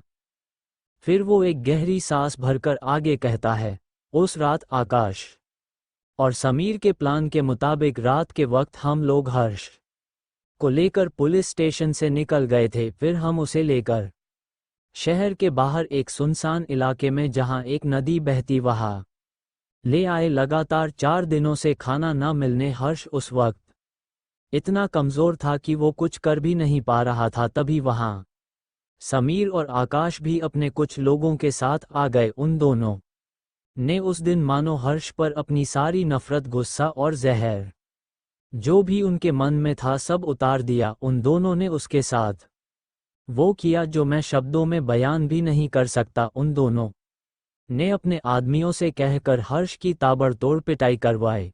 हर्ष का काफ़ी खून बह गया था, उसकी बॉडी भी कोई रिस्पॉन्स नहीं कर रही थी। मुझे डर था कि कहीं वो दोनों भाई हर्ष को यही ना मार दे, क्योंकि वो दोनों तो रुकने का नाम ही नहीं ले रहे थे। हर्ष को तड़पता देख उनकी आंखों को सुकून मिल रहा था। वो तो जैसे तैसे मैंने उन्हें रोक दिया था। फिर हम लोगों ने हर्ष के अधमरे शरीर को एक पुरानी सी कार में बिठाकर हर्ष के साथ ही उस कार को नदी में फेंक दिया। उस दिन हम लोगों की किस्मत अच्छी थी कि उस रात बारिश भी बहुत हो रही थी। नदी का बहाव तेज था। वो नदी सीधा जाकर समुद्र में मिलती थी, जिससे हर्ष की लाश मिलने के चांसेज भी ना के बराबर हो गए थे।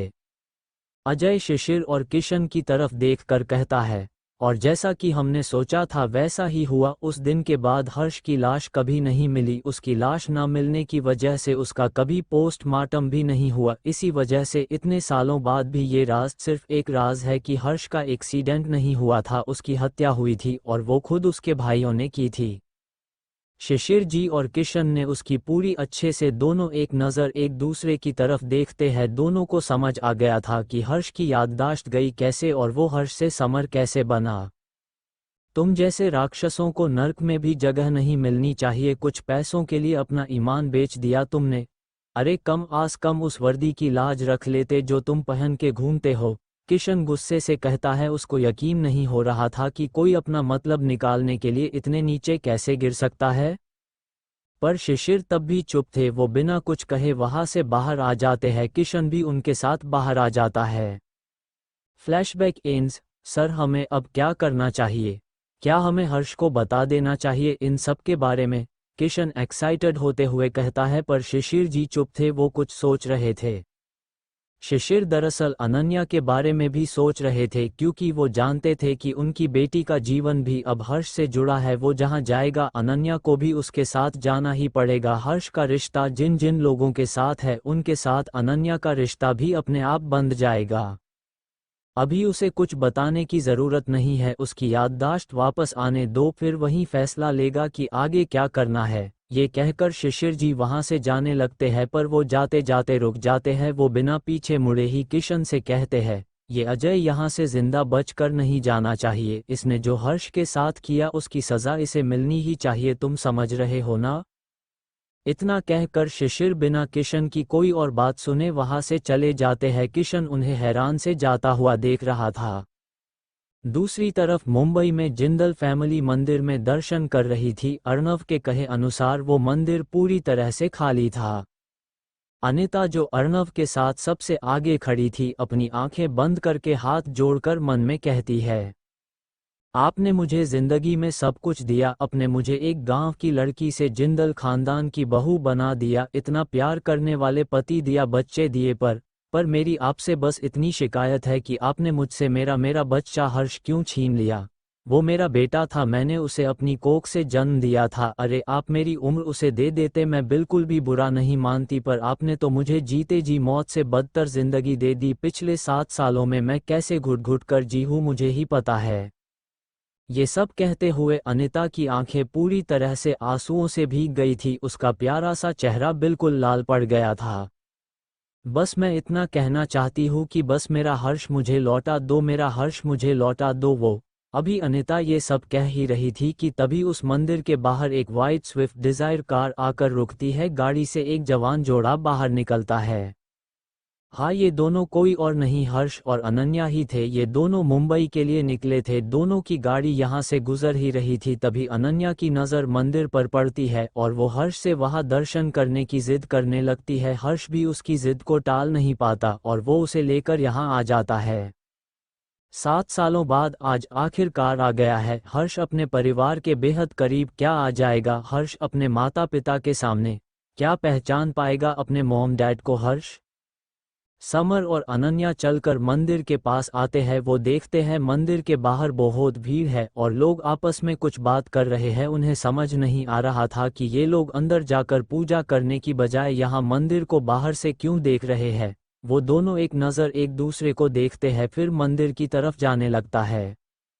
तभी कोई उन्हें रोकते हुए कहता है, अरे भाई साहब, बहन ही कहा जा रहे हैं आप दोनों। उस भीड़ में मौजूद एक आदमी उन्हें अजीब नज़रों से देखते हुए कहता है, मंदिर के अंदर पूजा करने, और कहा, लेकिन ये सब लोग यहाँ ऐसे क्यों खड़े हैं।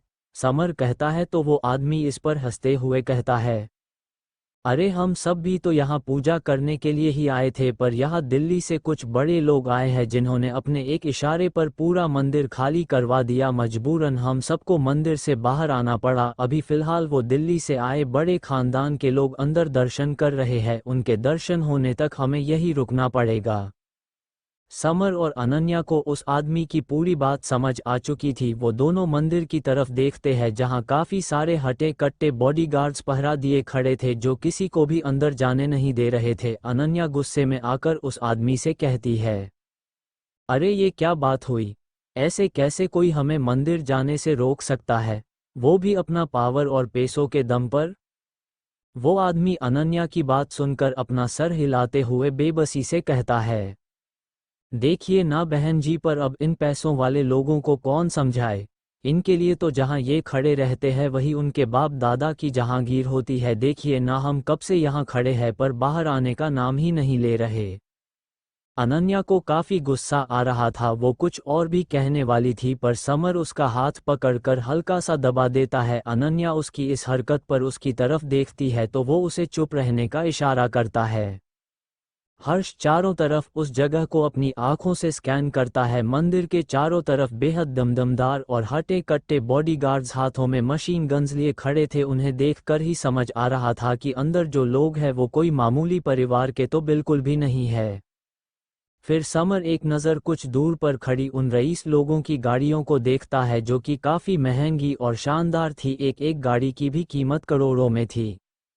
कुछ देर वहां खड़े रहने के बाद भी जब अंदर गए हुए लोग बाहर नहीं आते तो समर अपनी घड़ी में समय देखता है। उसे देर हो रही थी। उसे अनन्या को श्रुति के घर छोड़कर आगे उस मैरिज हॉल में जाना भी था और रात में जल्दी वापस आना भी था। वो एक गहरी सांस लेता है। उसकी गहरी सांस लेने की आवाज़ सुनकर उसके साथ मौजूद अनन्या उसे देखने लगती है तो समर अपनी घड़ी की तरफ इशारा करता है, मानो उससे कह रहा हो, मुझे देर हो रही है, हम फिर कभी आएंगे। अनन्या ये देखकर आंखों ही आंखों में उसे कुछ देर और रुकने की रिक्वेस्ट करती है तो वो अनन्या की तरफ हल्का सा झुककर धीमी आवाज में कहता है, अनन्या बात को समझो, अभी मुझे देर हो रही है, मुझे नहीं लगता ये लोग इतनी जल्दी बाहर आएंगे, तुम अभी चलो, हम फिर कभी यहाँ आएंगे, ई प्रोमिस। इस बात पर अब अनन्या भी ज्यादा कुछ नहीं कह पाती और एक नज़र मंदिर को देखती है जहां अब भी बॉडीगार्ड्स का कड़ा पहरा था। अनन्या फिर एक बार अपना मन महसूस कर रह जाती है। ना चाह कर भी वो मुंह बनाते हुए समर के साथ गाड़ी में बैठ जाती है और अगले ही पल वो लोग वहां से निकल जाते हैं। जब समर और अनन्या की गाड़ी उस मंदिर से कुछ दूर आ जाती है तो अनन्या लगभग रूंधे गले से समर से शिकायत भरे लहजे में कहती है, समर, आपके लिए क्या काम ही इम्पोर्टेंट है, क्या आप कुछ देर भी खड़े नहीं रह सकते मेरे लिए, वहाँ वो लोग बाहर आने ही वाले थे। समर उसकी बात सुनकर ड्राइव करते हुए कहता है, I'm एक्सट्रीमली सॉरी अनन्या, पर क्या करूँ, मुझे तुम्हें श्रुति के घर छोड़कर वहाँ जहाँ मेरी ड्यूटी है वहाँ पहुँचना भी तो है। अच्छा ठीक है, मैं तुमसे वादा करता हूँ मैं अगली बार तुम्हें वहाँ ज़रूर ले जाऊँगा। समर काफी गिल्टी होकर कहता है, पर अनन्या उसकी बात नहीं सुनती। वो उससे नजरें फेर कर बाहर की तरफ देखने लगती है। समर को एहसास होता है कि शादी के बाद आज पहली बार उसकी बीवी उससे रूठ गई है। समर को भी काफी बुरा लग रहा था। वो अपनी बीवी की इतनी छोटी सी इच्छा भी पूरी नहीं कर पाया। आखिर वो बेचारी उससे मांगती भी तो कुछ नहीं थी। उसे अपनी बेबसी पर काफी गुस्सा आ रहा था। साथ ही साथ उसे उन लोग पर भी गुस्सा आ रहा था जो मंदिर के अंदर अपना कब्जा जमाए बैठे थे, पर वो कर भी क्या सकता था। वैसे अगर वो चाहता तो एक झटके में उन बॉडीगार्ड्स को वहां से हटा सकता था। वो लोग उसके सामने कुछ भी नहीं थे, पर ऐसा करके वो उसे और अनन्या को लोगों की नज़रों में नहीं लाना चाहता था। खैर, समर भी आगे कुछ नहीं कहता। कुछ देर बाद समर और अनन्या की कार श्रुति के चौल के बाहर आकर रुकती है, जहां वो लोग पिछली बार आए थे। अनन्या बिना समर से कुछ कहे बाहर निकलने लगती है, पर इससे पहले कि वो बाहर निकल पाती समर उसका हाथ पकड़ लेता है। अनन्या बिना उसकी तरफ देखे गुस्से में चिढ़ते हुए कहती है, अब क्या है, क्यों पकड़ा हमारा हाथ? जाइए ना, अपना काम कीजिए, वही तो इम्पोर्टेंट है आपके लिए, मैं थोड़ी ना इम्पोर्टेंट हूँ आपके लिए।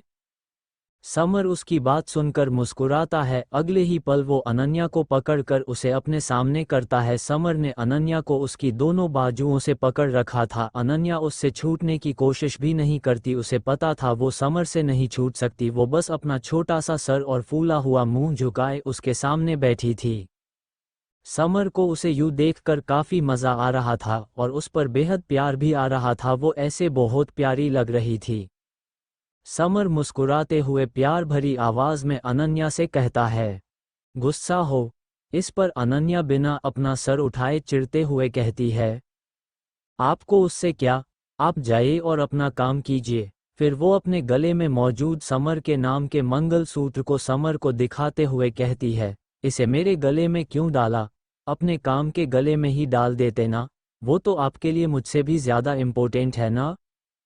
समर उसकी बात सुनकर मुस्कुराए बिना नहीं रह पाता। अनन्या उसे यूं अपनी बात का मजाक उड़ाते देख और चिढ़ जाती है, पर अगले ही पल समर उसका छोटा सा चेहरा अपने हाथों में भरकर उसके होठों पर अपने होंठ रख देता है, जिससे से अनन्या की आंखें बड़ी बड़ी हो जाती है। वो बिल्कुल ब्लैंक हो जाती है, पर समर रुकने का नाम नहीं लेता। उसे तो अनन्या के उन शरबती होठों का स्वाद वक्त के साथ और पागल कर रहा था। काफी देर तक उसे चूमने के बाद जब समर को महसूस होता है कि अनन्या को अब सांस लेने में दिक्कत हो रही है, तो वो धीरे से उसके होठों से अपने होठ अलग करता है। अनन्या उससे छूटकर गहरी गहरी सांसें लेते हुए अपनी बड़ी बड़ी आंखों से उसे देख रही थी। उसका गोरा चेहरा लाल पड़ गया था, पर समर ने उसे अभी भी छोड़ा नहीं था। वो अब भी उसकी बाहों की मजबूत गिरफ्त में थी। समर अनन्या को देखते हुए उसके कान के बहुत नज़दीक आ जाता है। वो इतना पास आ जाता है कि उसकी सांसें अनन्या अपनी गर्दन पर साफ साफ महसूस कर सकती थी, जिससे वो सिहर जाती है। समर उसके पास आकर धीमी आवाज में फुसफुसाते हुए सिडेक्टिव टोन में कहता है, एक बात याद रखना, दुनिया का कोई भी काम या कुछ भी और मेरे लिए मेरी वाइफ से ज़्यादा इम्पोर्टेंट नहीं है। आज के बाद ये कभी मत कहना कि तुम मेरे लिए इम्पोर्टेंट नहीं हो। अनन्या उसकी बात सुनकर जम जाती है। उसको यकीन नहीं हो रहा था समर ने उसे उसके लिए दुनिया में सबसे इम्पोर्टेंट कहकर पुकारा। उसके मुंह से खुद को उसकी वाइफ कहता सुन अनन्या के दिल को जो सुकून मिला वो खुद भी शब्दों के बयान नहीं कर सकती थी।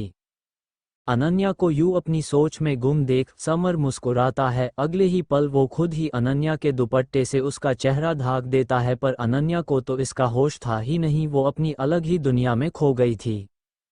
अनन्या का चेहरा अच्छे से ढांकने के बाद जब समर देखता है कि अनन्या अब भी अपने ख्यालों में गुम है, तो वो अपनी एक उंगली से उसका माथा टैप करता है। अनन्या एकदम से होश में आती है।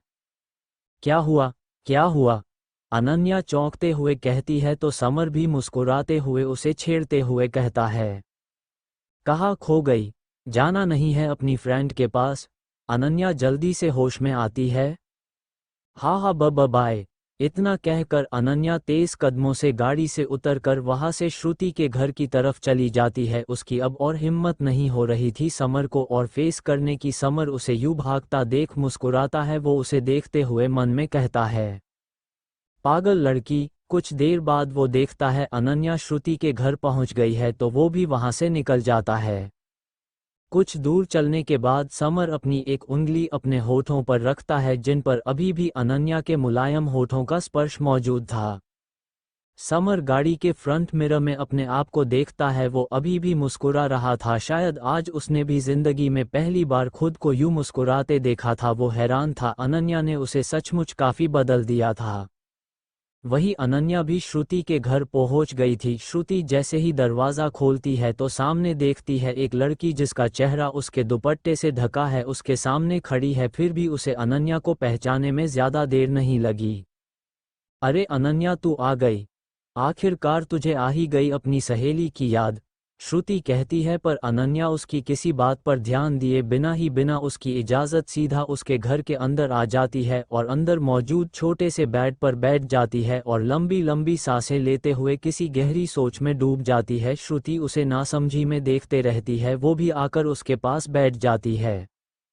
अनन्या को तो विश्वास ही नहीं हो रहा था कि समर ने उसे दुनिया में उसके लिए सबसे इम्पोर्टेंट कहा था। उसके कानों में अब भी समर के शब्द साफ साफ गूंज रहे थे, दुनिया का कोई भी काम या कुछ भी और मेरे लिए मेरी वाइफ से ज़्यादा इम्पोर्टेंट नहीं है। ये उसके लिए कोई छोटी बात नहीं थी। समर ने उसे अपने लिए दुनिया में सबसे इम्पोर्टेंट बताया था। वो इसी सोच में गुम थी कि उसे श्रुति की आवाज़ आती है, अनन्या क्या हुआ तुझे, किस सोच में डूबी है।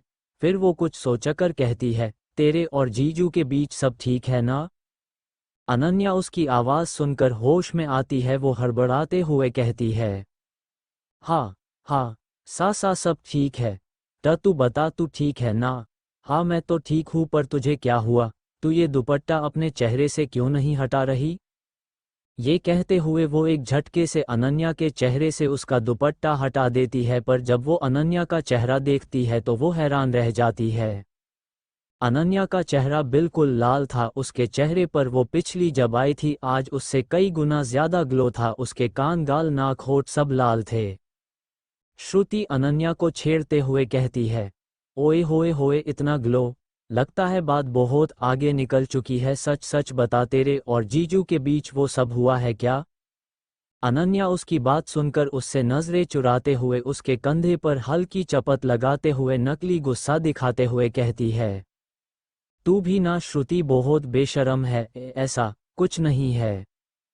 पर श्रुति तो उसका लाल पड़ा चेहरा और ब्लश करते हुए उसके होठ पहले ही देख चुकी थी। वो सब साफ साफ दिख रहा था। वो भी अनन्या को और ज्यादा छेड़ते हुए कहती है, जरा सामने मिरर में तू अपना चेहरा देख, टमाटर की तरह लाल हो गया है। कोई भी देखेगा ना तो समझ जाएगा कि तीर कमान से निकल चुका है।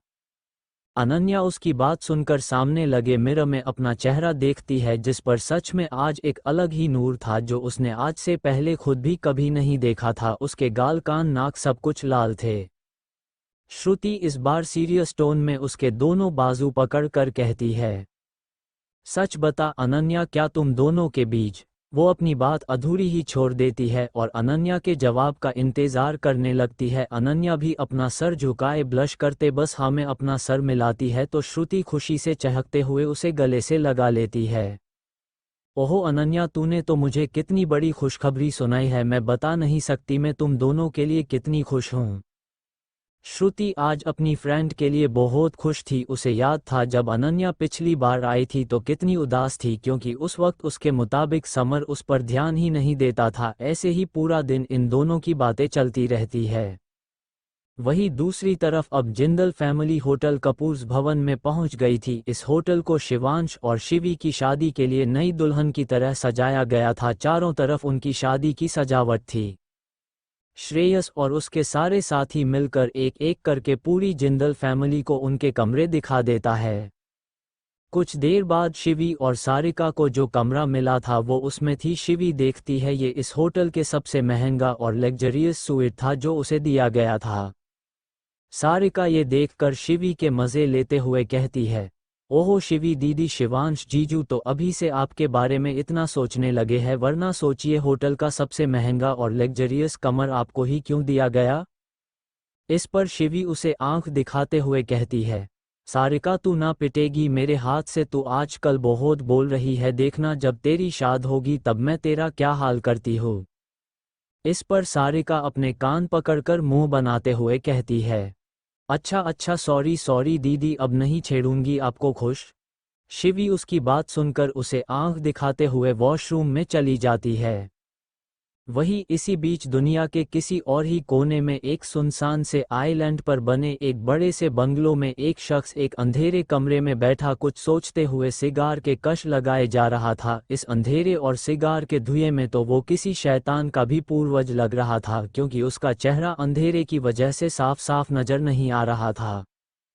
तभी उसके रूम का दरवाज़ा एक झटके से खुल जाता है और एक लंबा और गोरा आदमी अंदर आकर चेयर पर बैठे उस आदमी के सामने अपना सर झुकाकर कहता है, लॉर्ड ऑस्टिन, माफ़ कीजिए, पर उन दोनों का अब तक कुछ भी पता नहीं चल पाया है। ये कहते हुए उस शख्स के माथे से ठंडा ठंडा पसीना बह रहा था। वो आदमी ऊपर से नीचे तक कांप रहा था। उसे डर था कि अगले ही पल कहीं उसके प्राण उसके शरीर से अलग ना हो जाए। पर उस आदमी की उम्मीद से उलट वो चेयर पर बैठा आदमी उसकी बात सुनकर भी काफी शांत था। फिर वो चेयर पर बैठा आदमी एक झटके से वो सिगार फेंक देता है। वो अपनी कड़क मगर शांत आवाज में एक शैतानी मुस्कान के साथ कहता है, जानत था मैं वो लोग नहीं मिलेंगे। इतने बड़े देश में भला दो लोगों को ढूंढना कोई आसान काम तो नहीं है ना। इस पर वो आदमी हमें अपना सर झुकाता है पर कहता कुछ नहीं है। अब मेरी बात ध्यान से सुनो, अनन्या शेखावत जहां भी है हो ना हो वो ब्लैक पैंथर के साथ है और वो लोग ऐसे तो हमें कभी नहीं मिलेंगे। तो हमें क्या करना चाहिए? वो आदमी जिज्ञासा से ऑस्टिन से कहता है। ऑस्टिन कुछ देर शांत रहकर एक शैतानी हंसी हंसते हुए कहता है, हमें कुछ ऐसा करना पड़ेगा जिससे ब्लैक पैंथर खुद हमारे सामने आए और अनन्या शेखावत और खुद को हमारे हवाले कर दे। इस पर ऑस्टिन का वो खास आदमी उसे नासमझी में देखने लगता है, मानो जानना चाहता हो कि हम ऐसा क्या करेंगे। पर ऑस्टिन उसे कोई जवाब दिए बिना कमरे में मौजूद खिड़की से बाहर दूर तक फैले अंधेरे को देखने लगता है। उसके चेहरे पर कोई भाव नहीं था सिवाय एक डेविल स्माइल के। 2 दिन बाद रात का वक्त कपूर्स भवन होटल के टॉप फ्लोर पर मौजूद बड़े से बैंक्वेट हॉल में जिंदल फैमिली और कपूर फैमिली मिलकर रात का डिनर कर रहे थे। शादी के सारे फंक्शंस अब खत्म हो चुके थे और कल शिवांश और शिवी की इसी बैंक्वेट हॉल में शादी थी। होटल का सबसे शानदार और महंगा डिनर इन दो फैमिलीज और आए हुए सारे मेहमानों को सर्व किया गया था। होटल के वेटर्स भाग भाग कर सबको डिनर सर्व कर रहे थे। शिवांश, जो कि वही अपने मॉम डैड के साथ बैठा था, चोर नजरों से शिवी को, जो सारिका और हर्षिता के साथ कुछ दूरी पर राउंड टेबल पर बैठी खाना उसे ही देख रहा था। उसे लगा किसी ने ये नोटिस नहीं किया, पर उसके पापा राकेश कपूर की नजरों से कुछ नहीं छिपा। वो ये देखकर मुस्कुराते हैं पर कुछ कहते नहीं है। अनिता और अर्णव भी नीतीश जिंदल, अनुपमा जिंदल, वरुण जिंदल और अवनी जिंदल के साथ वही मौजूद एक और राउंड टेबल पर बैठे खाने का लुत्फ उठा रहे थे। कुछ देर में इन सब का खाना खत्म होता है और आखिर में सबको मीठा सर्व किया जाता है। मीठे में रसमलाई थी। अनिता जैसे अपने सामने मौजूद रसमलाई के बोल में से अभी एक चम्मच खाने ही वाली ही थी कि उसका हाथ जिसमें चम्मच था हवा में ही रुक जाता है। उसे कुछ पुरानी यादें घेर लेती है। अगर आप लोग इस कहानी का अगला भाग सुनना चाहते हैं तो जल्दी से मेरे चैनल को सब्सक्राइब करें और मुझे बताएं कि आपको यह कहानी कैसी लगी।